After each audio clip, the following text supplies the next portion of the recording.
ಬೆಳಗಾವಿ ಜಿಲ್ಲೆ ಚಿಕ್ಕೋಡಿ ತಾಲೂಕಿನ ಗ್ರಾಮ ಆಡಳಿತ ಅಧಿಕಾರಿಗಳ ಸಮಸ್ಯೆಗಳು ಮತ್ತು ವಿವಿಧ ಬೇಡಿಕೆಗಳ ಈಡೇರಿಕೆಗಾಗಿ ಕರ್ನಾಟಕ ರಾಜ್ಯ ಗ್ರಾಮ ಆಡಳಿತ ಅಧಿಕಾರಿಗಳ ಚಿಕ್ಕೋಡಿ ತಾಲೂಕು ಘಟಕದ ಪದಾಧಿಕಾರಿಗಳು, ಪಟ್ಟಣದ ತಹಸೀಲ್ದಾರರು ಚಿಕ್ಕೋಡಿ ಹಾಗೂ ಉಪವಿಭಾಗದ ಅಧಿಕಾರಿಗಳು ಚಿಕ್ಕೋಡಿ ಇವರಿಗೆ ಮನವಿ ಕೊಡುವುದರ ಮೂಲಕ ಮಂಗಳವಾರ 9ನೇ ದಿನದ 2ನೇ ಹಂತದ ಅನಿರ್ದಿಷ್ಟಾವಧಿ ಮುಷ್ಕರ ನಡೆಸಿದರು.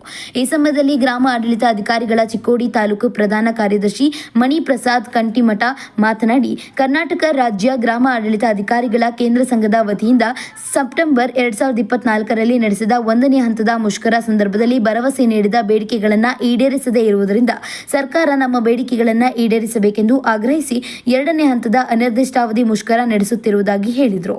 ಈ ಸಮಯದಲ್ಲಿ ಸಂಘಟನೆ ಅಧ್ಯಕ್ಷರು ಎಂಜಿ ಹಟ್ಟಿ, ಉಪಾಧ್ಯಕ್ಷರು ಎಂವಿ ಕಂಬಾಳೆ, ಗೌರವಾಧ್ಯಕ್ಷರು ಎಸ್ಎಸ್ ಪಾಟೀಲ, ಖಜಾಂಚಿ ಕೆಬಿ ಶಾಸ್ತ್ರಿ ಮತ್ತು ತಾಲೂಕಿನ ಎಲ್ಲ ಗ್ರಾಮ ಆಡಳಿತ ಅಧಿಕಾರಿಗಳು ಹಾಗೂ ಎಲ್ಲ ಗ್ರಾಮ ಸಹಾಯಕರು ಭಾಗವಹಿಸಿದರು. ಎಲ್ಲ ಸಂಘಟನೆಗಳು ಬೆಂಬಲ ಸೂಚಿಸಿದರು.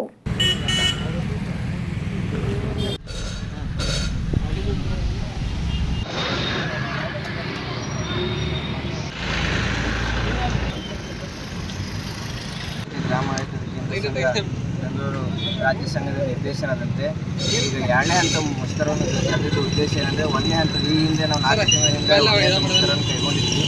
ಆವಾಗ ವಿವಿಧ ಬೇಡಿಕೆಗಳನ್ನು ಇಟ್ಕೊಂಡು 3 ಸಭೆಗಳನ್ನು ಇಟ್ಕೊಂಡು ನಾವು ಮನವಿಯನ್ನು ಮಾಡಿದ್ವಿ ಸರ್ಕಾರಕ್ಕೆ. ಎಷ್ಟೋ ಬಾರಿ ಅವರು 4 ತಿಂಗಳ ತೊಳೆದಾಗೂ ಸರ್ಕಾರದಿಂದ ಯಾವುದೇ ರೀತಿ ಸಕಾರಾತ್ಮಕವಾಗಿ ಸ್ಪಂದನೆ ಸಿಕ್ಕಿಲ್ಲ ಇದೆ.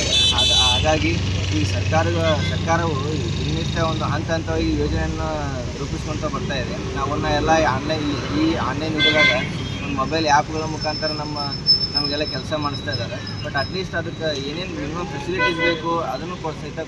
ವೀರಭದ್ರ ಕೋರೆ, KTV ನ್ಯೂಸ್, ಬೆಳಗಾವಿ.